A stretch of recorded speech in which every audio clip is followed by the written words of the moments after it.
Maana kuna mtu mmoja aliniuliza swali akaniuliza, na wokovu ni nini?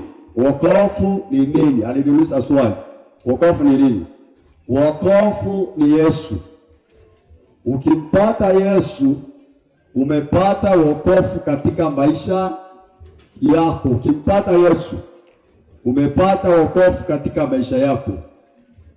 So ninapoongelea habari za wokovu, siongelea habari za dini mpya, ama siongelea habari za dhehebu ama dini. Naongelea habari za Yesu. Ninapoongelea habari za wokovu, ninaongelea habari za Yesu. Maandiko yanasema kitabu cha Matendo ya Mitume 16:31. Matendo ya Mitume 16:31. Maandiko yanasema wakamwambia, muamini Bwana Yesu nawe utaokoka pamoja na nyumba yako.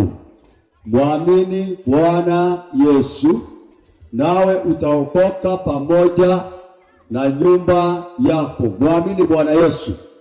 So chanzo cha wokovu kwa maisha ya watu ni kumwamini Yesu. Chanzo cha wokovu kwa maisha yako ni kumwamini Yesu. Sio kuacha tu pombe, sio kuacha tu bangi, sigara, kuacha ukahaba, kuacha umalaya. Chanzo cha wokovu kwa maisha ya watu ni kumwamini Bwana Yesu. Chanzo cha wokovu kwa maisha yako ni kumwamini Yesu, ni kumkubali Yesu. Haleluya. Wokovu kuacha tu mbege. Maana kuna mtu anaacha mbege anasema ameokoka kwa sababu ameacha mbege.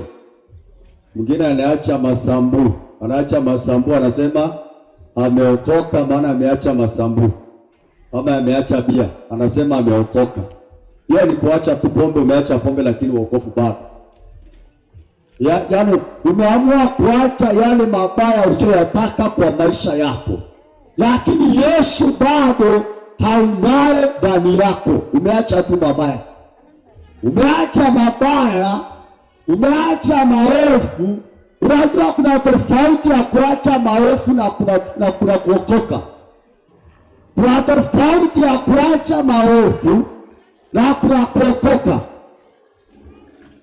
Watu ambao si wachawi, si waganga, si walevi, si wasinzi, si waasherati, lakini wakifa hawataingia mbinguni maana hawana Yesu.